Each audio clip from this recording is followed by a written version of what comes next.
Khususan pada hari ini, kita nak memulakan perbincangan kita di dalam kitab 40 hadis peristiwa akhir zaman. Yang saya yakin ada juga di antara kita yang dah ada kitab ni. Ya, yang dah mengaji kitab ni sebelum ni dengan guru-guru yang lain. Bahkan ada di antaranya mungkin sempat bertemu dan mengambil ijazah daripada tuan yang mempunyai kitab. Iaitu yang menyusun kitab ini Syekh Fahmi Zamzam rahimahullahu ta'ala alaih. Yang merupakan guru kita. Yang terkenalnya dia di Nusantara ini sebagai musnid. Iaitu orang yang memiliki akan ijazah sanad dan memiliki akan kedudukan di dalam ilmu hadis di dalam Nusantara. Al-Fatihah. A'udzubillahi minasyaitonirrajim. Bismillahirrahmanirrahim. Alhamdulillahi rabbil alamin. Ar-Rahmanirrahim. Maliki yaumiddin. Iyyaka na'budu wa iyyaka nasta'in. Ihdinas siratal mustaqim. Siratal ladzina an'amta 'alaihim ghairil maghdubi 'alaihim waladdallin. Amin. Assalamualaikum warahmatullahi wabarakatuh. Alhamdulillah. Wassalatu wassalam ala rasulillah. Sayyidina wa maulana Muhammad wa ala alihi wa sahbihi wa mawalah. Allahumma salli wa sallim wa barik ala maulana Muhammadin nuril mudhhibil nisyani binurihi wa ala alihi fi kulli lamhatin wa nafasin adada ma wasi'ahu ilmuka amin. Subhanaka la ilma lana illa ma 'allamtana innaka antal alimul hakim wa la hawla wa la quwwata illa billahil aliyyil azim. Qala rabbi shrah li sadri wa yassir li amri wahlul 'uqdatam min lisani yafqahu qawli. Ya Allah, lapangkanlah dada kami, permudahkanlah urusan kami, bukakan pintalan lidah kami agar manusia memahami perkataan kami. Fa inna asdaqal hadits kitabullah wa khairul hadi hadi Muhammadin sallallahu alaihi wasallam wa syarrul umuri muhdatsatuha wa kullu muhdatsatin bid'ah. Amma ba'd. Alhamdulillah, tuan-puan, para muslimin dan muslimat yang dirahmati oleh Allah Jalla Jalaluh. Kita bersyukur kepada Allah serta salawat dan salam ke atas Rasulullah sallallahu alaihi wasallam atas limpah dan kurnianya dapat kita berkumpul di dalam dewan yang mulia ini, dalam dewan yang barakah ini, yang di dalamnya kita berhimpun semata-mata kerana Allah dan mengikuti jejak langkah Nabi kita Muhammad sallallahu alaihi wasallam. Dan alhamdulillah kita berkumpul pada pagi ini di dalam majlis ilmu yang mana di dalamnya kita memahamkan diri kita akan apa yang diperintahkan oleh Allah dan apa yang dibawa oleh Rasulullah sallallahu alaihi wasallam. Khususan pada hari ini, kita nak memulakan perbincangan kita di dalam kitab 40 hadis peristiwa akhir zaman. Yang saya yakin ada juga di antara kita yang dah ada kitab ni. Ya, yang dah mengaji kitab ni sebelum ni dengan guru-guru yang lain. Bahkan ada di antaranya mungkin sempat bertemu dan mengambil ijazah daripada tuan yang mempunyai kitab. Iaitu yang menyusun kitab ini Syekh Fahmi Zamzam rahimahullahu ta'ala alaih. Yang merupakan guru kita. Yang terkenalnya dia di Nusantara ini sebagai musnid. Iaitu orang yang memiliki akan ijazah sanad dan memiliki akan kedudukan di dalam ilmu hadis di dalam Nusantara kita ini. Maka kitab ini adalah merupakan himpunan kitab. Himpunan kitab 40 dikumpul di dalamnya. Kenapa kebanyakan kitab hadis, tuan-tuan dan puan-puan sekalian, mengumpulkan 40? Imam An-Nawawi pun 40. Kemudian Syekh Yasin Al-Fadani Al-Arba'un Al-Fadaniyah. Kemudian Syekh Fahmi Zamzam kita mengumpul 40 penawar hati, 40 peristiwa akhir zaman dan sebagainya. Semuanya 40. Maka saya teringat dalam kitab Al-Arba'un Al-Fadaniyah. Syekh Yasin Al-Fadani rahimahullahu ta'ala alaih. Yang merupakan musnid dunia yang terkenal pada zamannya sehingga kepada zaman kita pada hari ini. Meletakkan dalam kitabnya bahawasanya ada hadis Nabi SAW yang mafhum. Yang diriwayatkan kepada kita. Yang Nabi SAW menyebutkan barang siapa yang memelihara 40 daripada hadisku. 40. Arba'una atau arba'ina. 40 daripada hadis aku. Maka 40 hadis ni bermaksud Nabi SAW hafazah. Siapa yang memelihara. Yang pelihara ni iaitu dengan arti kata membacanya. Dengan arti kata mengumpulkannya. Yang ketiga menyampaikannya. Yang keempat dan beramal dengannya. Ini maksudnya hafazah. Orang yang memelihara akan hadis aku 40. Maka dia akan dibangkitkan di akhirat nanti bersama dengan para ulamaku. Yakni bangkit dengan para kekasih Nabi SAW. Jadi sebab itulah para ulama memilih jalan untuk 40 hadis, 40 impunan kitab dan sebagainya. Semua 40 belaka. Kerana ada riwayat yang menyebut tentang memelihara akan hadis. Apatah lagi orang yang dapat menghafaz hadis Nabi SAW. Orang dapat hafal hadis, menghafal sungguh-sungguh dengan hadis 40 buah hadis Nabi SAW. Ada riwayat mengatakan dia akan masuk dalam syurga Allah Ta'ala. Jadi menghafaz. Menghafaz hadis ni tuan-tuan dan puan-puan sekalian bukan macam kita. Saya ataupun saya sendirilah yang menceramah sebut Nabi SAW sabda innamal a'malu binniyat, itu belum dikira hafal hadis. Itu hanya sekadar mengingat matannya sahaja. Yang disebut sebagai hafiz, al-hafiz, iaitu orang yang memelihara akan hadis. Kerana zaman terdahulu tidak digelar al-hafiz kepada penghafal Quran. Zaman dulu penghafal Quran ni tidak ada gelaran. Hanya ulama menyebutkan mereka ni sebagai hamalatul Quran, iaitu orang yang menanggung Quran dalam hidup mereka. Tetapi al-hafiz hanya digelarkan kepada orang-orang yang menghafal hadis, iaitu puluhan bahkan ratusan ribu hadis. Maka sebab itu digelar al-hafiz. Ibnu Hajar al-Asqalani, al-hafiz Jalaluddin as-Suyuti. Al-hafiz itu menggelarkan kepada mereka bahawasanya kedudukan mereka dalam menghafaz hadis Nabi SAW, dan bila sampai atas lagi pula al-imam, mereka ni menghafal lebih daripada 100,000 hadis. Menghafal lebih daripada 100,000 hadis, itu dah naik lebih pada al-hafiz, al-imam.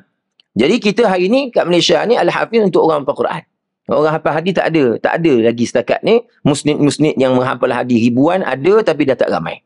Termasuklah kepada yang mengarang kitab ini, iaitu Syekh Fahmi Zamzam, dia antara orang yang banyak menghafal hadis, ribuan hadis. Kemudian masuk juga Syekh Nuruddin Marbu Al-Banjari, Syekh Muhammad Fuad Al-Kamaluddin, itu antara orang yang musnidin, orang musnid yang banyak menghafal hadis dan mengijazahkan sanad-sanad, dan setiap hadis tersebut mereka mendapat sanad daripada guru mereka yang sampai jalurnya kepada Nabi sallallahu alaihi wasallam. Okey? Jadi sebab itulah adanya al-arba'un, 40 kitab. Okey? Dan begitu juga mereka mengambil riwayat daripada Imam Nabi Musa. Nabi Musa sendiri pun berada dalam Gua Tur Sina itu selama 40 malam.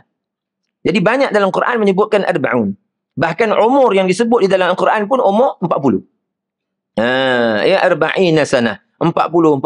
Jadi 40 tahun ni ataupun 40 ni adalah perkara-perkara yang ada banyak kelebihan dan ceritanya di dalam Al-Quran dan di dalam hadis Nabi SAW. Jadi Syekh Fahmi Zamzam ni kita tahu dia bukan orang sini. Ya, jadi dia adalah merupakan Kiai Haji Ahmad Fahmi bin Zamzam, yang dapat gelaran dia tu, nama panelnya Abu Ali Al-Banjari An-Nadwi Al-Maliki. Dia orang Banjar. Al-Banjari, orang Banjar. Ramai ulama-ulama kita orang Banjar. Ramai. Yang berdarah asal ni Banjar dan sebagainya, termasuklah guru kita, iaitu Tan Sri Syekh Hasan Azhari, adalah merupakan orang Banjar tu. Jadi banyak orang Banjar kita merupakan ulama-ulama yang hebat, orang-orang yang alim. An-Nadwi kerana gelaran bagi gurunya. Dia ni mengajinya dengan Syekh An-Nadwi, iaitu ulama-ulama hadis yang cukup hebat, dan kemudian mendapat gelaran Al-Maliki kerana dia adalah merupakan anak murid kepada Said Muhammad Alawi Al-Maliki.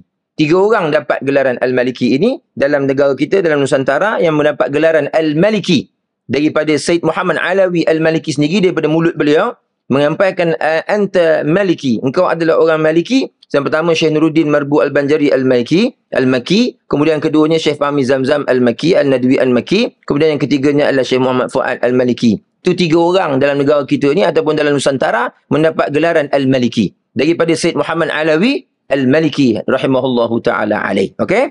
Jadi kita semua tak adalah Al-Maliki kita ni, ya. Semua Subangi, Shah Alami, Banjari mungkin adalah Banjar, Jawi dan sebagainya, ya. Jadi ini adalah merupakan cerita berkenaan dengan pengarang kitab. Dan Syekh Fahmi Zamzam ni terkenal kat negara kita kerana dia banyak masa kat sini. Dia antara orang yang berkhidmat di Pondok Derang. Pondok Derang di Kedah, di bawah pimpinan Allahumma salli ala Muhammad. Siapa nama ni? Kita punya Tok Guru dulu ni. Allahu Akbar kabira. Ustaz Ni'mat. Arwah Ustaz Ni'mat rahimahullahu ta'ala alaih. Pejuang yang hebat. Jadi yang buka Pondok Derang tu, maka mereka ni banyak berkhidmat di situ. Di Derang, di Kedah. Di Derang. Jadi Syekh Fahmi Zamzam banyak turun sini. Bahkan ketika hayat-hayat akhirnya banyak masa dihabiskan juga di sini. Tapi dah uzur ketika itu, lalu dia meninggal dunia lah. Maksudnya wafat dia ataupun meninggal dunia pada Oktober 2021 yang lalu. Jadi baru lagi lah maksudnya dia meninggal dunia. Tetapi meninggalkan banyak warisan-warisan kitab-kitab dia. Cukup banyak. Kitab-kitab terjemahan, kitab-kitab tahqiq, kitab-kitab yang dibuat di tangan dia sendiri, cukup banyak. Inilah saya selalu sebut, kenapa tuan-tuan dan puan-puan saya sebut tentang pengarang dan penyusun kitab. Kerana supaya kita ini dapat mengambil ibrah, mengambil iktibar. Apa yang kita akan tinggalkan lepas kita mati esok. Mereka ni semua adalah orang-orang yang dah meninggal dunia tetapi hidup di sisi kita. Hidup dengan khazanah-khazanah ilmu mereka. Lalu kita, saya dan tuan-tuan dan puan-puan, kalau matilah hari ini, apa khazanah yang kita tinggalkan? Apa perkara yang kita tinggalkan untuk jadi warisan, supaya bila kita dalam kubur pada hari ini, setiap orang yang membaca kitab kita mendatangkan rahmat dan juga keberkatan serta pahala yang mengalir kepada kita. Mana? Apa yang kita buat lagi? Kalau kita mati hari ini, apa peninggalan kita? Seperti mana mereka? Syekh Fahmi Zamzam hari ini kita nak start baca kitab dia. Bayangkan. Macam mana mengalir beratus orang kita hari ini. Alhamdulillah ramai. Semua yang hadir ini adalah nak baca kitab dia. Nak mengaji tentang kitab yang disusun oleh dia. Dan dikumpulnya hadis Nabi SAW dalam kitabnya. Bayangkan bagaimana perkara tersebut mengalir kepadanya di dalam alam barzakh sana. Allahu Akbar. Inilah para ulama. Ya, yang benar-benar meninggalkan akan peninggalan warisan-warisan. Seperti mana dulu kita pernah ceritakan yang kita kena tinggalkan warisan. Betul tak? Betul ke tu? Betul. Saya tanya balik apa dia saya cakap tu. Ya. 3 perkara yang kita kena tinggalkan. Betul tak? Kita kena buat dalam hidup kita. Betul tak? Saling mencintai, saling menyayangi, betul tak? Ya, kemudian untuk hidup, jaga hidup kita, jaga hidup orang lain, jangan berdengki, jangan benci, jangan nyampah orang, jangan meluat ke orang. Ini semua perkara-perkara yang kita kena buat. Kemudian tinggalkanlah warisan kebaikan, supaya bila mati orang sebut kebaikan kita menjadi hasanah kepada kita dalam kubur nanti. Jangan tinggalkan akan peninggalan kejahatan dan keburukan, supaya nanti kalau kita mati esok, na'udzubillahi min dzalik, orang menyebut kejahatan yang kita pernah buat ketika hidup dulu, maka kita akan diberikan oleh Allah Ta'ala azab di dalam kubur nanti. Jadi sebab itulah, tirulah kita para ulama.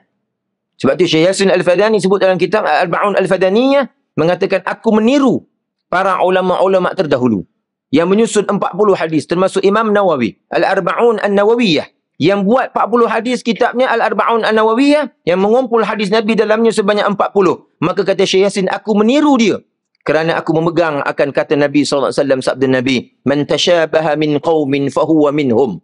Siapa yang meniru satu kaum, maka dia daripada kaum tersebut. Maka kalau kita tiru kaum yang baik, kita tiru kaum-kaum ulama, kita tiru para salafus salih, maka kita termasuk dalam golongan mereka. Tapi kalau kita tiru orang-orang yang melakukan kekufuran, kefasadan, kemungkaran dan juga perkara-perkara kemusyrikan, maka kita termasuk dalam golongan mereka. Kita tiru orang sambut Halloween, maka kita termasuk dalam golongan Halloween. Kita tiru orang jadi hantu, maka kita adalah hantu. Faham tak tu? Sampai orang Kristian yang sebenarnya pun, Kristian yang sebenar pun tak sambut Halloween tu. Kerana sambutan Halloween bukan daripada Kristian. Sambutan Halloween daripada pagan. Paganism, pagan. Orang-orang yang bukan Kristian pun. Mereka ni adalah orang-orang yang menyembah. Orang kata apa, patung-patung, berhala-berhala dan sebagainya, paganism ini. Mereka ni yang buat. Jadi pakai, jadi hantu dan sebagainya. Kemudian mengugut manusia. Kau nak bagi aku apa-apa tak? Ataupun aku akan bunuh kau. Itulah Halloween sebenar. Trick or treat tu. Ya. Itu yang dibuat. Maka jangan tiru perkara tersebut. Man tashabaha min qaumin fahuwa minhum. Orang pergi jalan-jalan belaka. Esok adalah ni raya Hindu. Kita pun pakat-pakat sama lah belaka-belaka, pecah kelapa dan sebagainya contoh. Kita pun sama-sama lah pakat panjat tangga dekat mana tu? Batu Kif tu. Kita pun ikut sekali. Alah saja suka-suka nak melawat. Tak payah. Kerana itu adalah merupakan ritual yang dilakukan oleh mereka. Ingat ayat tu, man tashabaha min qaumin fahuwa minhum. Siapa tiru satu kaum itu, maka dia daripada kaum tersebut. Cukup. Nabi SAW sebut dah. Jadi sebab tu Syekh Yasin kata, aku nak tiru kaum mana? Kaum yang terdahulu. Siapa? Ulama-ulama dan salafus salih. Ibn Nawawi buat kitab hadis 40, aku pun buat juga. Supaya aku termasuk dalam golongan mereka. Walaupun aku bukan mereka, dia kata. Supaya aku termasuk dalam golongan orang-orang yang baik. Sebab tu kita hari ni, tuan-tuan dan puan-puan sekalian, belajar kitab, belajar hadis, dengar ceramah, dengar kuliah, dengar syarahan dan sebagainya. Tujuan kita adalah nak dengar kebaikan tersebut dan ambil dan tiru, lakukan perkara tersebut. Tiru ni maksudnya buat. Buat apa yang dibuat oleh orang-orang soleh, orang-orang alim, para ulama, para guru kita, para masyayikh kita. Tiru supaya kita termasuk dalam golongan mereka. Itu maksud dia. Faham tak tu? Bukan maksudnya datang mengaji tengah-tengah gitu je. Dengar cerita, balik kan keluarkan, belilah sedut, belilah karipap. Itu je lah. Tapi mengaji apa dapatnya? Nampak tak? Faham tak? Okey. Baik. Jadi itulah Kiai Fahmi Zamzam rahimahullahu ta'ala alaih. Orang yang alim, orang yang tawadhu', orang yang hebatnya di dalam pengajaran dan ilmunya, Masya Allah, sangat alim. Orang kalau boleh terjemah kitab ni, orang kalau boleh tahqiq kitab ni adalah merupakan ulama yang hebat. Ya, ulama yang hebat. Dia boleh tahqiq, dia boleh dia terjemahkan kitab-kitab Arab ke dalam bahasa Melayu dan sebagainya. Ini adalah orang-orang alim yang faham tentang bahasa Arab dan sebagainya, maka ini adalah merupakan ulama yang hebat, ya. Dan peninggalan yang cukup banyak. Dan saya juga banyak mensyarahkan akan kitab-kitab beliau. Ya, termasuklah 40 hadis seperti sebut akhir zaman, 40 hadis penawar hati dan sebagainya, kita pakai. Kita guna. Kerana ayatnya adalah ayat yang mudah difahami. Dan juga yang paling penting sekali, kitab dia tak tebal mana. Jadi senang cepat habis. Tak? Senang nak bawa dan sebagainya. Senang cepat habis insya-Allah. Okey? Jadi hari ini saya akan baca muqaddimah. Sebab tak semua orang ada kitab. Kan? Tapi insya-Allah kitab mungkin next kelas kita akan dapat semua orang. Okey? Kalau ada yang rajin, beli sendiri. Ada online. Apa semua tu kan? Shopee pun ada dan sebagainya. Ya? Boleh beli kitab ni insya-Allah. Baik. Jadi muqaddimah ni, muka surat yang pertama lah. Satu, ya. Sudah lebih dari 1400 tahun kita ditinggalkan oleh junjungan kita Nabi besar Muhammad sallallahu alaihi wasallam. 1400 tahun lebih dah Nabi tinggalkan kita. Dan alhamdulillah sampai ke hari ini kita masih dapat merasakan nikmat iman dan Islam yang merupakan buah dari perjuangan dan kegigihan yang terus-menerus dari para ulama dalam memikul tugas yang telah diwariskan oleh baginda Rasulullah sallallahu alaihi wasallam. Jadi Nabi sallallahu alaihi wasallam tak ada 1400 tahun. Tapi kerja-kerja Nabi diteruskan oleh para salafus salih, para alim ulama. Kan Nabi sallallahu alaihi wasallam sebut kepada kita al-ulama warasatul anbiya.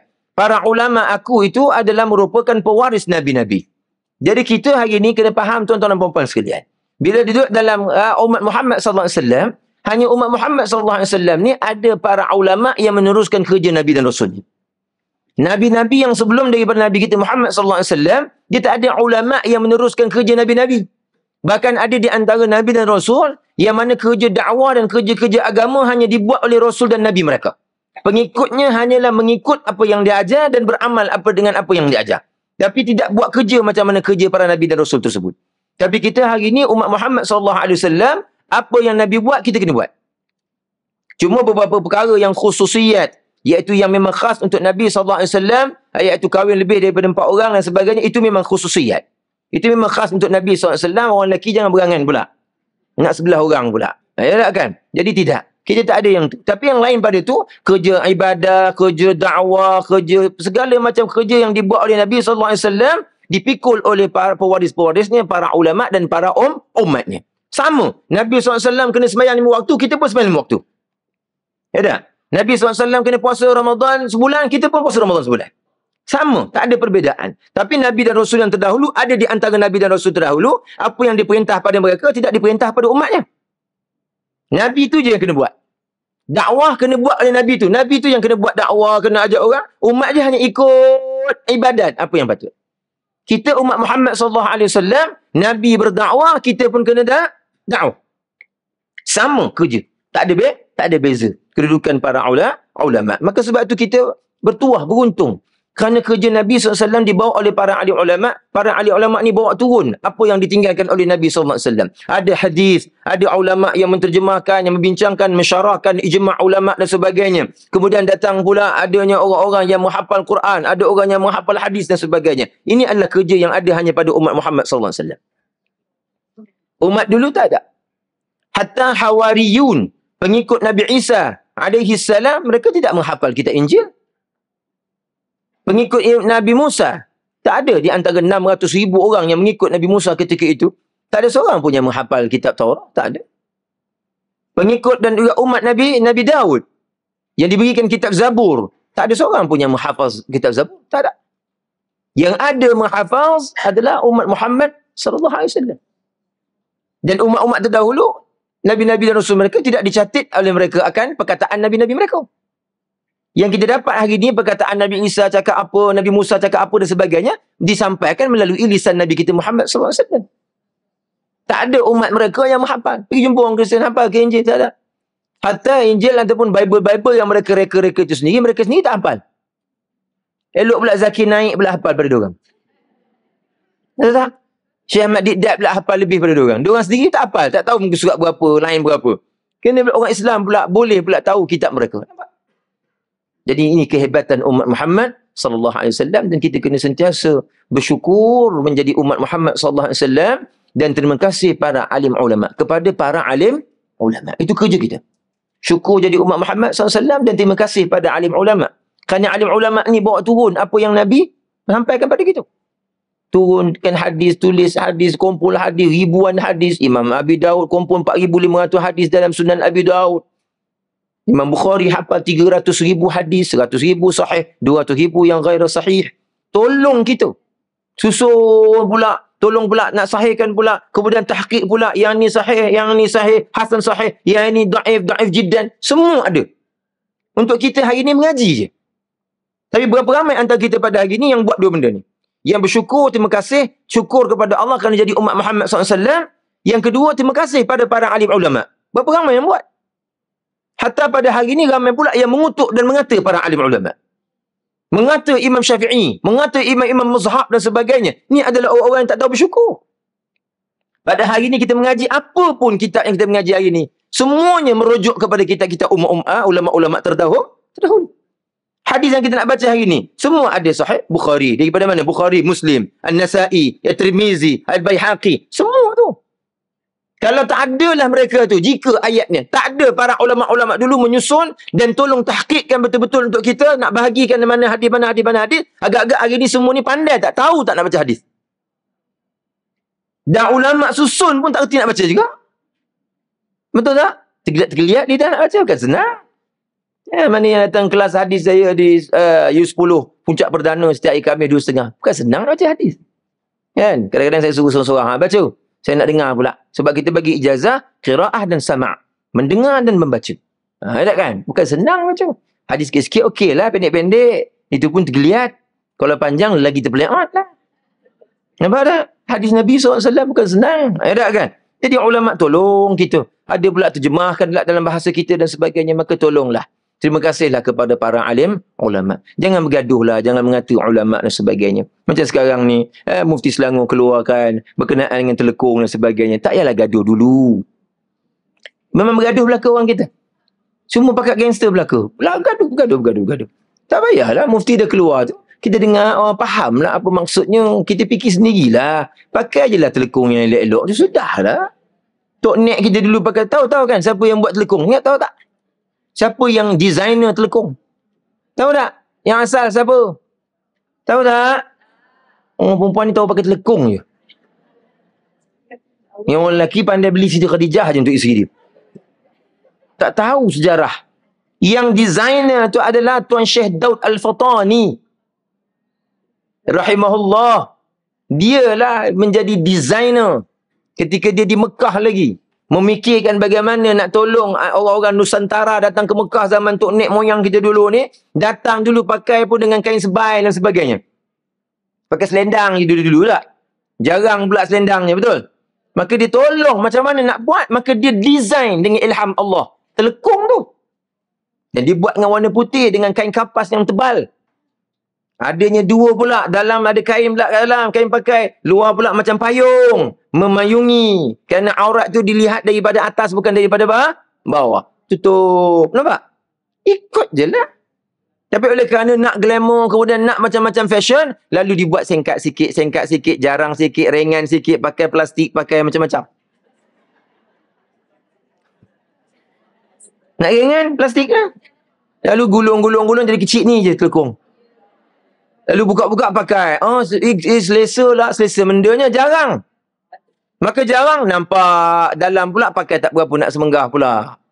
Dah nampak warna kulit, nampak apa. Ini yang Mufti Selangor cakap ni. Tapi tolong fahamlah. Sebab setiap fatwa yang keluar perlu diberikan syarah. Tak boleh pandai-pandai sendiri dan sebagainya. Okey? Jadi orang mengaji, jangan jadi orang yang kelang kabut, jangan jadi orang yang keliru, jangan jadi orang yang confused. Boleh tahu tak? Boleh tak macam tu? Khususan orang mengaji dengan saya. Orang lain tak kisahlah. Mengaji dengan saya, jangan ada confused. Confused dia tanya. Jangan confused. Sebab saya dah kata selalu, orang mengaji kalau confused, lama-lama tercabut fuse. Tercabut fuse, kereta tinggal sebelah jalan kaki balik. Na'udzubillah min zalik. Jangan jadi orang macam tu. Mengaji, tak faham, tanya. Tak faham, tanya. InsyaAllah. Okey? Baik. Terus lagi. Para sahabat, tabi'in, tabi'in wa tabi'ut tabi'in. Sahabat Nabi SAW adalah barisan ulama yang paling utama. Mereka itu adalah ulama. Lebih tinggi daripada ulama dan lebih tinggi kedudukan pada awliya daripada wali. Sahabat-sahabat tu semua tinggi kedudukan pada wali. Bawah diorang baru wali. Termasuklah isteri Nabi SAW. Semua isteri Nabi tu pakat-pakat wali belakang. Okey. Bawah pada diorang barulah wali-wali. Syekh Abdul Qadir Jalani ke apa ke contohlah. Bawah daripada kedudukan para sahabat. Kerana sahabat Nabi SAW, hatta Muawiyah bin Abi Sufyan yang berperang dengan Sayyidina Ali sendiri pun, disebut oleh ulama, debu yang melekat dekat kaki kuda Muawiyah tu lebih baik daripada kita. Debu yang melekat kat kaki kuda dia, bukan kaki dia. Kaki kuda dia tu lebih baik daripada kita. Lebih elok pada kita ni. Maka jangan katakan apa-apa kepada para sahabat kerana kedudukan mereka cukup tinggi di sisi Allah Subhanahu wa taala sehingga Allah sebut dalam Quran pun tentang mereka. Liyutahhirakum tathira. Keluarga Nabi SAW dan para sahabat Nabi, Allah bersihkan mereka dengan sebersih-bersihnya. Nampak tak? Ya, maka baru turun bawah, barulah para tabi'in dan sebagainya. Okey. Jadi para sahabat, tabi'in orang yang dapat jumpa sahabat tapi tak jumpa Nabi. Okey, tabi'in orang jumpa sahabat tapi tak jumpa Nabi. Ada orang hidup zaman Nabi tapi tak dapat jumpa Nabi pun, tapi jumpa sahabat dipanggil tabi'in. Termasuklah Hasan al-Basri. Termasuklah juga Uwais al-Qarni. Jadi berlaku perbincangan ulama. Siapakah penghulu tabi'in? Maka ada riwayat mengatakan penghulu tabi'in adalah merupakan Uwais al-Qarni. Tapi setengah riwayat kata tak. Yang menjadi penghulu tabi'in adalah siapa? Hasan al-Basri. Hasan al-Basri adalah penghulu tabi'in. Tapi kedua-duanya adalah merupakan tabi'in. Uwais al-Qarni, dia hidup zaman Nabi SAW. Memang ada Nabi ketika itu. Tapi dia berada di Qaran. Qaran ni di mana? Di Yaman. Maka dia tak sempat nak pergi jumpa Nabi kerana tak nak tinggalkan mak dia. Mak dia nak pergi mana? Kena dokong. Kena encang belakang. Kena kokoh ni kat belakang ni. Bawa. Jadi kalau tinggalkan mak dia, takut nanti mak dia jatuh dan sebagainya. Maka sebab tu dia tak pergi tinggalkan mak dia sebab tak dapat jumpa Nabi SAW. Tapi menangis setiap hari rindu kat Nabi SAW. Maka hatta sampailah Nabi SAW wafat, maka tak sempat nak jumpa. Lalu Nabi mengirimkan hadiah jubah Nabi kepada dia melalui Abu Bakar wa Umar dan para sahabat. Abu Bakar pun tak jumpa. Tapi Umar yang dapat jumpa. Dulu kita ada buat kelas khas mengaji tentang Uwais al-Qarni sahaja. Bincang pasal Uwais al-Qarni, siapa dia, sampailah ke akhir hayat dia. Di dunia alam kita buat. Dah khatam dah. Selamat dah yang tu. Sekejap je. 3-4 siri je habis cerita pasal Uwais al-Qarni. Jadi ada kata dia penghulu tabi'in. Ada kata Hasan al-Basri penghulu tabi'in. Wallahu a'lam. Tapi mereka itu adalah merupakan tabi'in. Okey? Jadi tabi'in ni juga ada yang mengatakan bahawasanya tabi'in adalah orang yang bersama dengan para sahabat yang menuntut ilmu dan mengambil hadis daripada mulut para sahabat dan sebagainya, maka mereka itu digelar sebagai tabi'in. Kemudian tabi'ut tabi'in adalah orang yang tak jumpa sahabat tapi jumpa tabi'in. Ada yang kata Imam Malik termasuk tabi'in, tapi ada kata tak, Imam Malik juga termasuk dan tabi'ut tabi'in. Sebab dia jumpa tabi'in tak jumpa sahabat. Ada kata begitu. Wallahu a'lam. Ini kalau nak mengaji hadis dengan kita betul-betul, nak bincang tentang ulama hadis, memang kita boleh bincang lebih dalam lagi lah. Tapi ini tidak, kita bukan nak belajar tentang hadis habis-habisan, ya. Dan begitulah seterusnya. Bila sahabat, tabi'in, tabi'in, maka lepas itu digelar tabi'in. Wa tabi'in. Wa tabi'in. Ulanglah sampai berapa kali tu. Sampai kita 1400 tahun, tak tahu tabi'at, dia panggil. Ada kan? Dan alim ulama silih berganti memikul tugas sebagai pewaris Nabi. Allah memikul tau. Para ulama tok-tok guru kita, mereka ni memikul tugas. Berat nak bawa ilmu, bukan ringan. Berat. Kita sekadar mengaji ni pun rasa macam berat. Bukan berat apa? Berat mata. Bukan berat mata memandang. Tapi berat mata ngantuk. Tak kan? Jadi ngantuk-ngantuk sedut. Ya, jangan lupa sedut. Bagi hilang ngantuk tu. Okey? Baik. Jadi, mereka ini memikul ilmu yang dibawa. Menghafal hadis bukan senang hafal hadis. Saya mengaku sendiri. Menghafal Quran lebih mudah daripada menghafal hadis. Zaman saya menghafal dulu, sehari boleh 4-5 muka. Sehari boleh 4-5 muka. Zaman muda lah. 4-5 muka, kadang-kadang boleh extend sampai 6 muka sehari hafal. Menghafaz Quran.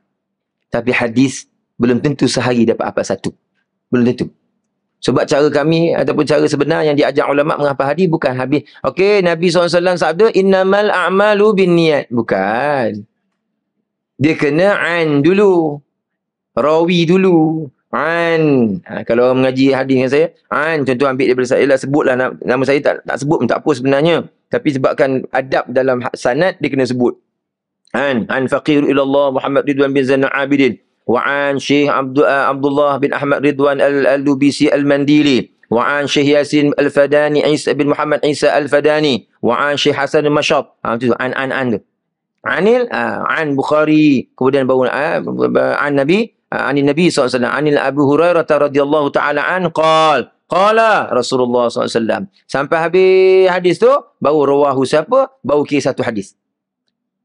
Baru kira hafal satu hadis namanya. Baru pergi pula an. Kita nak ingat an tu bukan senang. Antara kita dengan Nabi bukan 2 orang, 3 orang. Imam Bukhari okey lah, perantara 3-4 orang je. Kita perantara paling pendek 21 orang. Saya pernah dapat sanad antara saya dengan kita dan dengan Nabi SAW adalah 12 orang. Pernah dapat. Pendek sangat-sangat. Kerana dalam periwayat tersebut umur panjang berlaku. Ada tok guru yang umur 200. Ada. Tok guru yang umur 223 tahun. Ada yang umur 100 lebih. Ada umur 100. Jadi pendek lah. Jumpa kat Nabi SAW. Belasan orang yang sampai kat Nabi SAW. Ada riwayat kita buat dulu di Masjid Ar-Rawdah. Paling pendek kita pernah dapat. Iaitu antara Syekh Yasin Al-Fadani dengan Nabi SAW adalah lebih kurang 18 orang. Jadi masuk kat Syekh Abdullah Ridwan 19. Masuk kat saya 20. Jadi tuan-tuan perempuan yang terima 21. 20 orang je antara kita dengan Nabi SAW. Itu dekat. Itu kira dekat lah. Kalau nisbah kepada zaman 1400 tahun ni. Ya tak? Itu cara. Jadi ulama' dulu ni dia mencari hadis. Sebab apa tuan-tuan perempuan? Semakin pendek rawi, semakin pendek dia punya sanad dia tu, pendek orang-orang yang meriwayatkan tu, semakin tinggi kedudukan hadis tu. Semakin jauh, maka semakin turun dia punya martabat. Sebab tu bila Syekh Yasin meninggal dunia, maka orang kata ketika itu zaman 1990 dia meninggal, tabaqat hadis turun satu tabaqat. Tingkat dia turun satu. Ke bawah dah. Sebab Syekh Yasin dah tak ada. Ya, jadi ini cerita kalau hadis lah. Kalau saya cerita hadis ni memang saya tak, memang minat. Jadi kita akan cerita sampai malam. Ya, jadi tak payahlah mengantuk dah belaka semua tu. Okey. Sila berganti memikul tugas sebagai pewaris Nabi. Mereka sentiasa aktif dalam tugas dan tidak mengenal titik akhir dalam perjuangan. Betul? Para ulama tak pernah kenal letih. Orang minta untuk nak mengajar, kita mengajar. Mana yang kita boleh. Sebab tu hakikat orang alim, kalau dia nak mengajar ni, hukum dia mengajar, apa hukum dia? Hukum orang alim. Ada ilmu, mengajar, apa hukum? Apa hukum? Wajib Sunat je. Hukum orang alim mengajar, dia nak mengajar hukum sunat. Tapi jadi wajib bila orang minta dia ajar. Orang tolonglah mengajar, tolonglah saya nak belajar ni, dan dia memang ada ilmu untuk mengajar, hukumnya wajib. Dia tolak dosa dia. Tapi kalau saya saja je lapang-lapang, tak ada siapa minta, dia kata tak apalah, dia jumpa orang, dia sembang, nak sampaikan ilmu. Hukumnya sunat kat atas dia. Dapat pahala sunat kat atas dia. Jadi kalau ada ulama' yang tak mengajar orang, jangan marah orang tu. Apa ni ulama' tak mengajar dia? Bukan kerja wajib dia. Tak kan? Sunat je dia menyampaikan. Okey? Itu cerita para alim. Orang kita kalau wajib berlaku. Tak kan? Okey? Mereka sentiasa aktif ulama-ulama ni. Tak bercakap, dia orang menulis. Tak menulis, dia orang bercakap. Semualah kerja. Menulis, buat risalah dan sebagainya berlaku-berlaku. Maka dengan semangat inilah Islam sampai ke negara kita. Sebab orang ulama ni sebab sampai. Kalau tak sempat, Nabi wafat habis. Contohlah, kerja dakwah Nabi je buat seorang. Ketika Nabi wafat umur 63 tahun tu, habis, Islam tak sampai kat kita. Betul tak? Jadi sebabkan ada sahabat, ada ulama-ulama sampai ke negeri Cina, sampai. Ya dah kan? Sampai ke Eropah, sampai nak menyampaikan risalah Nabi SAW. Maka dengan semangat inilah sampai Islam negara kita, dan sampai hari ini umat Islam merupakan 1/5 dari penduduk dunia yang jumlahnya lebih daripada 5,000 juta jiwa. Ini cerita pasal, bukan 5,000 juta, lebih pada tu. Bilion dah orang manusia dalam dunia ni, 7 bilion. Orang Islam adalah sebahagian daripadanya lah. Sementara negara kita, Malaysia yang tercinta ini, merupakan negara yang majoriti penduduknya adalah beragama Islam. Kita majoriti is Islam. Berbesan dah kita 51 ke, wallahualam. Tapi kita ni ramai Islam. Majoriti Islam. Kenapa Tok Guru kata gitu? Dia kata negara Islam, dia kata negara majoriti Islam. Kan negara kita sendiri memang bukan betul-betul 100% negara Islam. Kalau sebut pun bank Islam, sistem perniagaan Islam, jabatan agama Islam. Yalah, okeylah. Nama semua Islam. Tetapi hakikat 100% menjalankan hukum Islam tidak. Maka kita kena jujur. Tak boleh kata negara kita negara Islam. Tak, negara kita negara majoriti Islam. Pemimpin-pemimpin Islam berlaku. Tapi Islam tidak dijalankan 100%, tak boleh sebut negara itu negara Islam. Hukum hudud tak dijalankan, hukum qisas tak jalankan, hukum tak jalan. Sistem perbankan Islam yang sebenar tak jalan, sistem muamalat Islam tak jalan, tak berlaku. Yang jelas Islam dalam sudut sistem apa? Munakahat. Nikah kahwin cerai berai itu ikut Islam betul-betul 100%. Itu 100%. Nikah kahwin cukup syarat, cukup rukun apa semua kan. Tapi selain daripada itu tak ikut berlaku. Ya. Baik. Walaupun dari masa ke semasa umat Islam sedang ditimpa malapetaka. Na'udzubillah min zalik. Apa tak malapetaka? Setiap saat kita pada hari ini kita dilanda malapetaka. Setiap seorang orang Palestin dibunuh dengan zalimnya oleh orang Israel, maka kita dalam keadaan malapetaka. Setiap seorang anak yang dilanyak oleh orang Palestin, orang-orang Israel kat sana, kita sedang mengalami malapetaka. Walaupun zahir nampak kita hari ini senang lenang, boleh duduk mengaji dalam tempat yang berekon dan sebagainya ini. Tapi hakikatnya dalam jiwa kita, kita sedang dilanda malapetaka. Kerana malapetaka yang melanda orang Islam yang berada di mana sahaja, orang Islam tu kalbunian, Nabi kata. Islam tu umpama satu bangunan. Maka rosak satunya, maka runtuh semuanya. Maka sakitnya kalau paha kanan dicubit, paha kiri terasa. Itulah maksudnya Islam. Jadi kita tak rasa apa-apa orang Palestin kena teruk sampai begitu. Tak rasa apa sampai jadi kebas dah kita hari ni. Sampai nak boykot pun dah tak nak boykot lagi dah. Tak tahan dah. Terketar-ketar bibi nak makan juga McDonald dan sebagainya. Mungkin kita geletar jiwa nak minum Coca-Cola juga. Tak tahan dah. Tu belum berjuang lagi nak melawan Dajjal. Jadi bayangkan. Belum Dajjal datang lagi. Bau tarikan tengok orang makan burger McDonald. Bunyi macam tu. Tahu digigit bunyi ayam tu. Macam tu. Allah sedap bang. Oh yang tersedap. Nampak? Belum Dajjal lagi dibawa lagi depan mata kita. Ya. Jadi inilah kekuatan umat Islam sudah semakin lemah kerana dalam malapetaka. Dan mereka menghadapi bermacam-macam ujian. Orang Islam. Kita hari ini ujian kat negara kita adalah ujian macam Palestin, ya tak? Tapi ujian fitnah pula. Saling fitnah memfitnah, saling kata-mengata dan sebagainya. Bergaduh pula pasal fatwa. Nak buat apa nak bergaduh? Pergi jumpa lah Tok Mufti. Ya tak? Pergi jumpa Tok Mufti. Ataupun minta Mufti buat sidang akhbar. Buat sidang satu live kuliah, dipancarkan kepada online semua, dengar betul-betul. Apa Mufti kita nak bercakap tentang telekung ni. Selesai, noktah. Ni tak, dia keluar fatwa seorang, dah satu hal lah. Kemudian para asatizah belakang-belakang nak syarah belakang. Dah syarah ni guna cara ni, ni guna cara ni, ni guna cara ni, ni guna cara ni. Yang mengaji ni semua. Mengaji pula banyak. Melempar-lempar keluar semua ilmu tu. Ya Allahu Akbar. Ya. Namun dengan limpah kurnia dan kasih sayang Allah, mereka masih wujud. Alhamdulillah. Wujud lagi kita. Tengok orang Palestin. Mati. Syahid. Tapi wujud lagi. Beranak. Dapat maklumat daripada Cinta Ghazal kata apa? Yang mati kalau sehari 56 orang tapi setiap hari lahir 100 orang pula. Beranak pula orang. Kita berfikir, ya Allah Tuhanku. Celah-celah mana pula ada orang ni? Tak, cerita je lah kan. Kalau fikirlah kan. Bila masa pula ada orang ni dalam perang, Allah Ta'ala punya kerja jangan main. Allah Ta'ala yang menentukan semua. Sebab tu Yahya Sinwar kata apa? Kalau mati seorang, 1000 orang akan datang. Mati seorang mujahidin, 1000 orang mujahidin lahir. Iya, tengok. Tak habis-habis kan? Kalau ikut pada akal lah. Dah setahun dah ni, setahun dah. Habis dah, kosong dah. Dah, ada lagi. Sebab Allah nak tunjukkan kekuasaan Allah bukan kuasa manusia. Ya, baik. Tetapi mereka masih wujud dan masih lagi mempunyai nilai-nilai agama dalam kehidupan. Walaupun kita mengakui adanya kekurangan di sana sini. Okey. Sebelum nak sambung banyak lagi. Belajar hadis ni tuan-tuan dan puan-puan, dia ada adab dia. Adab belajar hadis. Okey. Yang pertama, adab belajar hadis ni daripada sudut adab ilmiah lah. Ya, adab ilmiah. Adab dalam belajar hadis yang pertama, memuliakan hadis tersebut. Muliakan. Hadis Nabi SAW. Mulia. Macam mana kita muliakan Quran, macam itulah muliakan hadis. Kerana apa? Kerana kita kena tahu. Hadis adalah merupakan tafsiran bagi Al-Quran. Terjemahan dan tafsir bagi Al-Quran. Itu adab. Yang kedua, beradab dalam mendengar hadis.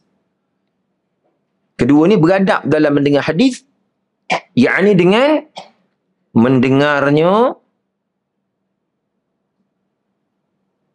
dan mencari jalan untuk memahaminya dan berusaha untuk mengamalkannya. Itu dalam yang kedua. Adab yang kedua tadi ni ada 3 dalam dia. Dapat ke tu? Ya. Saya kadang-kadang bila cakap laju ni kena cepat. Sebab nak minta suruh ulang, saya tak ingat nak ulangkan. Okey. Jadi berusaha untuk mengamalkannya. Itu hadis. Adab dengar. Bila dengar tu dengar betul-betul. Bila orang baca hadis kena dengar sungguh. Kadang-kadang ada masjid-masjid lepas asar, lepas zuhur ada imam-imam baca hadis kan. Kitab Fadailul A'mal sebagainya. Kalau kita nak dengar, duduk dengar. Walaupun hadis dhaif, banyak yang dhaif dalam kitab Fadailul A'mal tu banyak yang dhaif. Tak apa, hadis juga. Walaupun dhaif, ingat. Yang tak boleh pakai adalah hadis palsu. Selagi nama hadis tu hadis tak sampai tahap kepada palsu, itu namanya hadis. Cuma martabatnya sahaja yang dhaif. Tapi hadis itu wujud. Dhaif kerana periwayatnya yang dhaif. Okey? Bukan hadis yang dhaif dak. Okey. Yang ketiga, dalam adab kita belajar hadis ni, mengaji hadis ni, ketiga, meyakini hadis tersebut datang dari lisan Nabi kita Muhammad sallallahu alaihi wasallam. Yakin. Hadis tersebut datang dari lisan Nabi kita Muhammad sallallahu alaihi wasallam. Datang daripada mulut Nabi. Satu bila datang kuliah periwayatan hadis kita buat di Masjid Ar-Radah tu, saya kata semua yang datang tu, ingat ni. Zahir memanglah hakikatnya, zahirnya nampak memanglah kita baca hadis, baca kitab Sunnah Abi Daud dan sebagainya. Saya duduk kat tiang tu menyampaikan dan sebagainya. Tapi ingat, hakikatnya kita seolah-olah menerima daripada mulut Nabi SAW. Mulut dia. Sebab, akhir sekali kita kata, Qala Rasulullah SAW. Rasulullah berkata. Siapa yang kata Rasulullah berkata? Siapa dengar? Sahabat tadi. Abu Hurairah contoh. Dia dengar Nabi cakap daripada mulut Nabi. Dia tengok mulut Nabi cakap. Dia pula bercakap pula kepada orang lain. Orang lain pula sampai Sufyan bin Uyainah. Sufyan bin Uyainah sampai ke bawah, sampai kita. Jadi hakikatnya kalau kita nak menjalurkan dia punya tali tu. Macam kalau zaman dulu kita buat main tin susu tu. Ada tali tu kan. Maka daripada tin kita yang letak kat telinga kita ni, dengan tin yang dicorong mulut Nabi SAW, tali tersebut tu ada orang dia. Tetap sampai kat kita. Seumpama sampai telinga kita ni daripada mulut Nabi SAW. Yakin. Okey, itu yang nombor apa? Nombor 4. Menyebut sedekah Rasulullah sallallahu alaihi wasallam. Setiap kali selesai membaca hadis. Menyebut sedekah Rasulullah sallallahu alaihi wasallam. Sedekah ni kalau cakap macam sedekahul azim kan? Sedekah Rasulullah sallallahu alaihi wasallam. Benarlah perkataan Rasulullah sallallahu alaihi wasallam. Benarlah. Cakap Melayu boleh. Lepas habis baca Nabi hadis ni, rawahu Muslim, maka benarlah kata-kata Nabi sallallahu alaihi wasallam ataupun benarlah sabdaan Nabi sallallahu alaihi wasallam. Sadaqa Rasulullah sallallahu alaihi wasallam. Itu adab. Adab lepas baca Quran, sadaqallahul azim, tak? Adab lepas baca hadis, sadaqa Rasulullah sallallahu alaihi wasallam. Okey? Baik. Yang kelima. Menghormati dan memuliakan periwayat hadis yang terdapat di dalam riwayat tersebut. Muliakan perawi. Dipanggil perawi, periwayat. Contoh tadi Syekh Abdullah Ridwan Al-Lubisi, guru saya ambil daripada dia. Muliakan dia orang. Sebab ahli hadis ni kedudukan dia tinggi. Dan orang nak mengaji hadis ni, kalau ikut Imam Bukhari apa semua dulu, kalau orang datang rumah dia sebab nak belajar hadis. Contoh saya kata, tuan-tuan perempuan contoh, datang, okey Ustaz, kami nak datang rumah ni sebab nak ambil satu hadis daripada kitab Al-Arba'un Al-Fadaniyah. Contoh. Maka ulama hadis kata, orang nak datang rumah kita nak ambil hadis. Tapi syaratnya kita memang ada hadis tu lah, memang ambil dari riwayat tu. Maka orang nak datang tu, buat kenduri. Jamu orang nak mengaji hadis makan. Itu ulama-ulama dulu buat gitu. Imam-imam dulu, imam hadis, kalau orang datang, Imam Malik, orang datang nak, aku nak mengambil satu hadis daripadamu, wahai Imam Al-Hijrah. Dia kata apa? Datang, ahlan, datang. Tunggu kejap, tunggu. Dia masuk bilik mandi, apa semua, siap-siap wangi-wangi, pakai jubah lawa-lawa, duduk atas stage kat rumah dia. Jamu semua makan ni. Jamu, sebab apa ni? Ni tetamu-tetamu yang nak mendengar kalam Rasulullah sallallahu alaihi wasallam. Mulia majlis hadis. Nah, ya, buat kenduri. Okey. Itu contohnya begitu. Sebab tu saya ketika nak sampai ke rumah guru saya, Syekh Abdullah Ridwan di Ipoh, setiap kali saya sampai parking keretanya, dia akan berdiri tunggu. Menyambut kedatangan. Guru menyambut kedatangan. Tangan kat belakang ni, tunggu. Tengok saya masuk kereta dalam rumah dia, parking. Kita pun melurulah tutup pintu cepat-cepat nak sambut. Sebab dia dah menyambut. Salam, peluk, cium dia. Itu. Dia faham orang datang nak ambil hadis. Sebab orang datang nak ambil perkataan Nabi SAW. Benda besar. Kena seronok. Sebab tu bila dapat kita pilih kitab 40 hadis ni, Allah yang pilih untuk kita. Kena seronok. Seronok dah. Macam tak seronok. Macam terpaksa. Seronok. Kena seronok. Sebab bukan sebab mengaji dengan saya. Tak. Sebab ni, Allah nak kita dengar perkataan Nabi SAW. Seolah-olah macam Nabi kata, "Mai datang ni, aku nak cakap dengan hampa." Macam tu. Kena rasa macam tu. Lepas tu setiap kali kita baca hadis, kita buat hadis, kena rasa, ya Allah seronok lah. Sebab Rasulullah SAW datang nak sampaikan pada kita. Umpama tu. Kena faham umpama. Yang bermain sekarang ni dah lah dengan ada live-live semua ni. Yang jadi pula, ustaz tu kata Rasulullah datang. Pula. Tak kan? Orang mengaji kadang-kadang ada dua jenis. Satu mengaji nak ilmu, satu mengaji nak cek pasal. Dia tunggu je.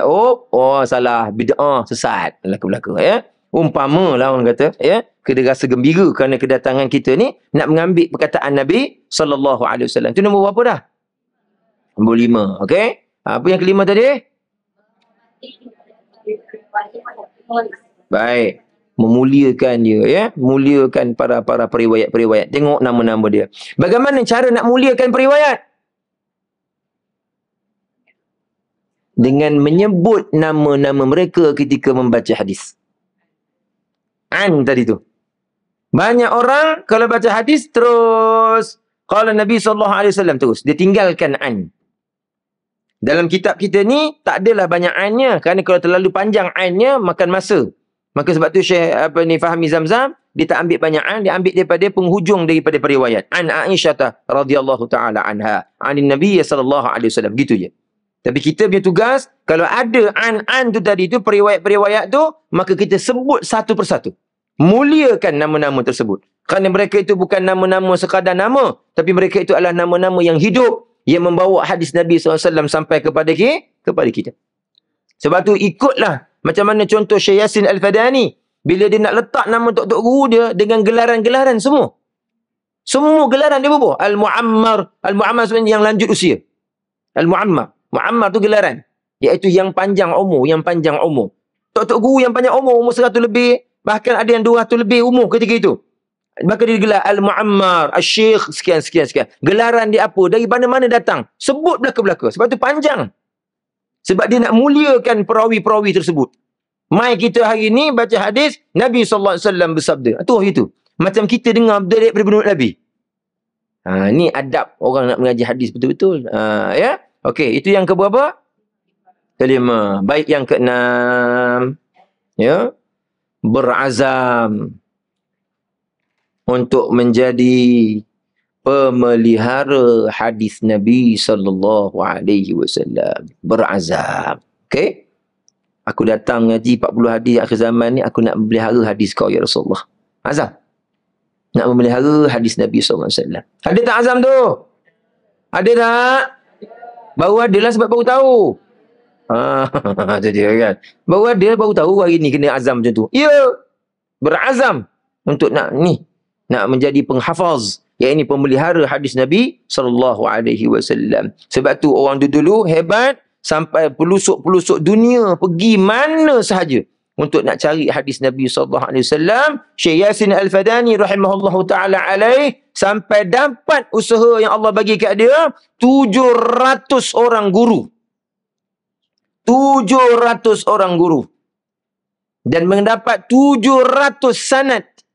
Daripada setiap guru yang dia bertemu. 700. Tak ada dah lepas pada tu. Tak ada dah orang yang sebanyak tu sanad dan gurunya. Tak ada. 700. Kita hari ni, banyak juga kot. Beratus-ratus juga ni. Ya tak? Tapi penat. Tak sanad. Bukan sanad. Penat dapat. Berapa sanad awak dapat? Bukan sanad ustaz. Penat. Dia kata. Sebab tak dapat apa-apa. Ngaji-ngaji tak dapat aliran ilmu tersebut. Jadi Syekh Yasin 700. Sampai kehebatan dengan ilmu tersebut, mengarang kitab beratus-ratus kitab.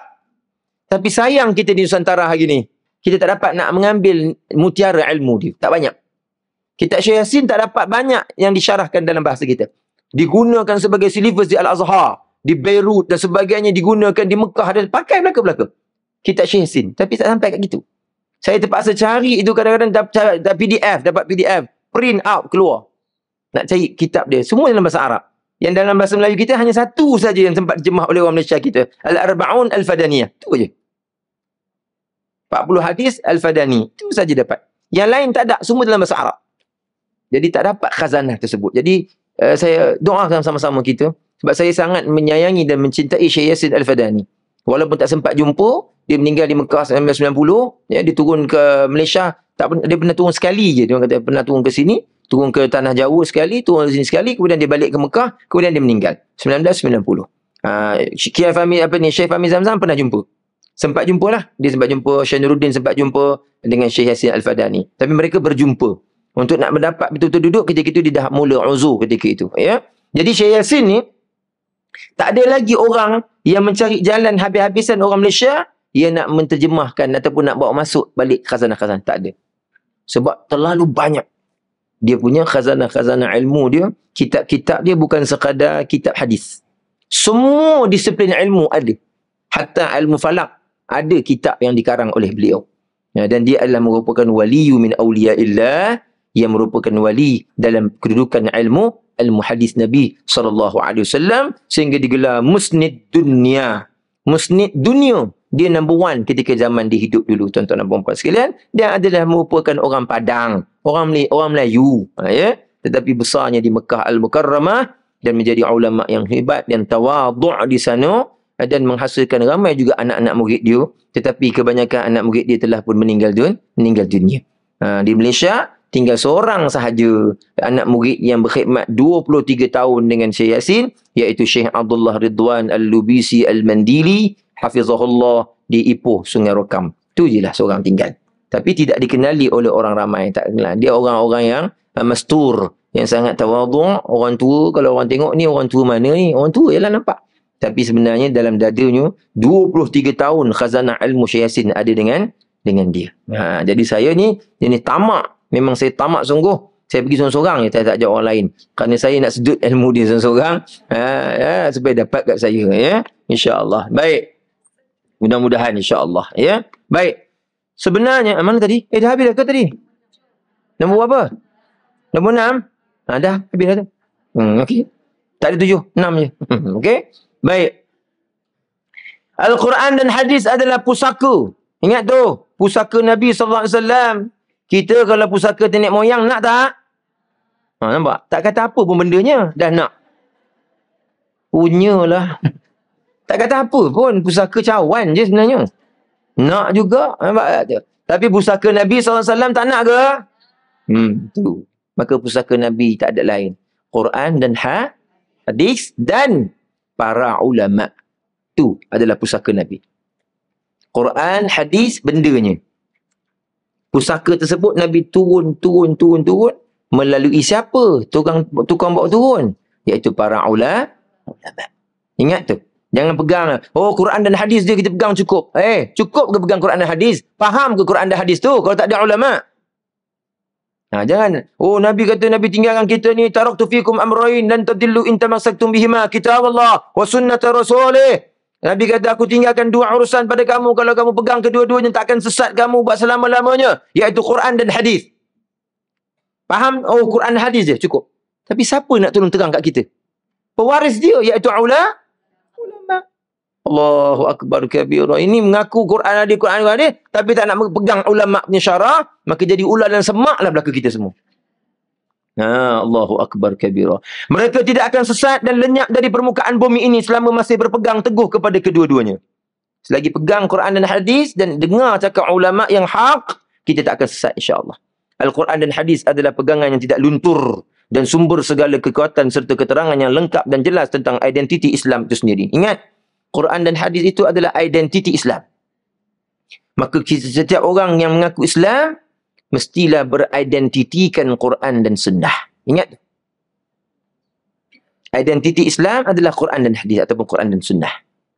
Maka kita orang Islam yang mengaku Islam, umat Muhammad SAW, wajib beridentitikan dengan identiti Quran dan hadis Nabi SAW.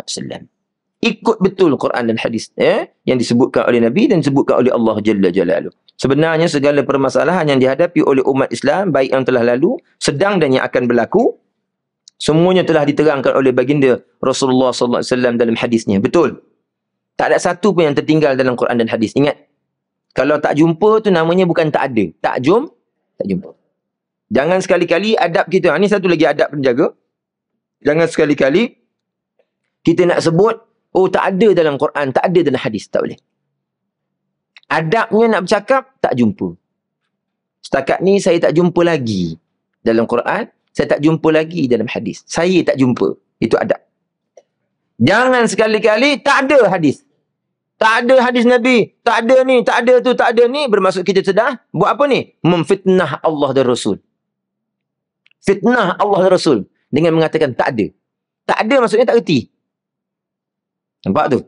Berapa ramai orang pada zaman kita hari ni, cakap tu, Allah, tak ada dalam hadis. Tak ada. Bukan tak ada.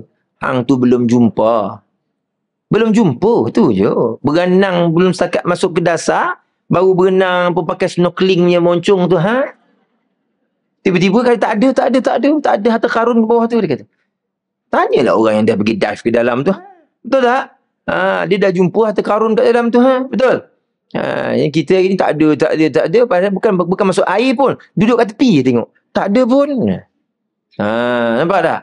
Jadi ini adab-adab pada zaman kita hari ini sudah kehilangan adab dalam ilmu dan juga dalam adab Islam itu sendiri. Okey, baik. Cukup sampai kat situ dalam kita punya pembacaan mukaddimah. Kerana saya tak nak panjang-panjang kerana bila tak ada kitab kat tangan ni dia lain. Mengaji ni kalau tak ada kitab dia lain. Yang ada kitab okey lah kan? Ada kitab. Yang tak ada kitab tu dia nak menulis tu pun serba salah. Tak tahulah apa ditulis dalam buku ni pun tak tahu. Ya. Jadi insya-Allah kita akan sambung sikit lagi muka surat yang kedua separuh jalan tu, perenggan yang kedua tu, sampailah kepada habis mukadimah, kemudian masuk hadis pertama insya-Allah next month.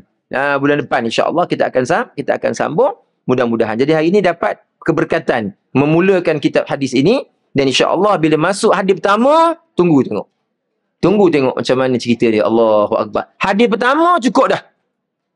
Nak menunjukkan betapa dahsyatnya zaman kita sedang berada hari ini. Kerana hadis pertama tu dah tunjuk dah apa yang Nabi kata tanda akhir zaman dah berlaku dalam zaman kita hari ini, tuan-tuan dan puan-puan yang dirahmati Allah Subhanahu wa taala. Wallahu a'lam. Cukuplah. Kita sembang-sembang macam tu je hari ini, dapatlah sikit adab-adab dengan hadis dan sebagainya. Maka tanamkan dalam hati tuan-tuan dan puan-puan kita semua berazam sungguh-sungguh nak menjadi pemelihara hadis Nabi sallallahu alaihi wasallam. Jadi insya-Allah sambung pada bulan yang akan datang Bulan depan kan? Bulan depan insya-Allah kita akan ada. Ya mana? TV Hijrah pun ada guna buku ni. Okey, tak ada masalah. Boleh belaka-belaka tapi TV Hijrah, guru yang syarah tu tak nampak tengok muka anak murid dia. Anak murid tengok muka dia. Jadi adab dalam mengaji biar guru nampak muka kita nampak muka guru. Itu adab dia. Jadi siapa yang tengok kat online ni, dia dapat tengok muka saya tapi saya tak dapat tengok muka dia. Jadi kelebihan dapat pada orang yang datang. Yang tak datang kerana keuzuran dimaafkan. Tapi kerana tak datang kerana memang balok liat malah nak mai, itu memang tak dapatlah kelebihan tersebut. Okey? Wallahu a'lam. Insya-Allah.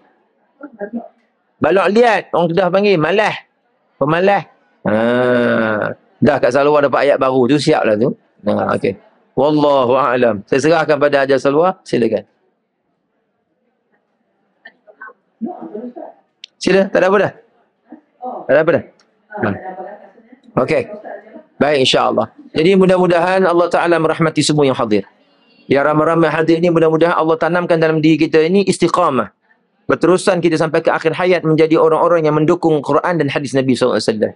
Menjadi orang yang beridentitikan akan identiti Quran dan hadis dalam hidup kita. menjadi umat Muhammad sallallahu alaihi wasallam yang bangga, yang berjuang dan mendaulatkan apa yang ditinggalkan oleh Nabi sallallahu alaihi wasallam. Mencintai Allah wa rasuli melebihi daripada diri kita sendiri. Mencintai Quran dan sunnah dalam kehidupan kita dan berazam untuk menjadikan Quran dan sunnah itu sebagai perkara yang kita lakukan dalam kehidupan kita hingga ke akhir hayat. Agar akhir hayat kita nanti dapat mengucapkan la ilaha illallah Muhammad Rasulullah. Dan dalam kubur nanti kita ditemani oleh Al-Quran dan As-Sunnah Nabi sallallahu alaihi wasallam. Dan Nabi sallallahu alaihi wasallam menunggu kita di telaga haudnya, di telaga Kautsar Nabi sallallahu alaihi wasallam, di haudun Nabi sallallahu alaihi wasallam, di padang mahsyar Nabi menunggu kita kerana kesungguhan kita dalam mempertahankan hadis Nabi sallallahu alaihi wasallam, agar kita dapat meneguk air daripada telaga Kautsar Nabi sallallahu alaihi wasallam dari tangan baginda sallallahu alaihi wasallam yang mulia di akhirat nanti, dan dapatlah syafaat untuk masuk ke dalam syurga tanpa kita perlu melalui akan neraka Allah, wa na'udzubillahi min zalik. Dapat masuk ke dalam syurga Allah dengan rahmat Allah, dengan syafaat Rasulullah sallallahu alaihi wasallam, dan dengan syafaatul Quran ya dzal fadli wal ihsan. Dan Allah kabulkan segala doa dan hajat kita, dan Allah tunaikan segala permintaan kebaikan dunia dan akhirat kita, dan Allah sihat dan afiatkan kepada kita semua, zahir dan batin kita, dan Allah berikan kekuatan kepada kita dalam umur kita, dan Allah berikan keberkatan pada umur kita dan penambahan umur dengan penambahan ilmu dan amal, dan diterima oleh Allah Subhanahu wa taala hidup dan mati kita, dan diterima oleh Rasulullah sallallahu alaihi wasallam akan ikutan kita. Wa sallallahu ala nabiyyina Muhammad wa ala alihi fi kulli lamhatin wa nafasin adada ma wasi'ahu ilmullah, walhamdulillahi rabbil alamin. Hadha wa billahi taufiq wal hidayah. Wassalamu alaikum warahmatullahi wabarakatuh.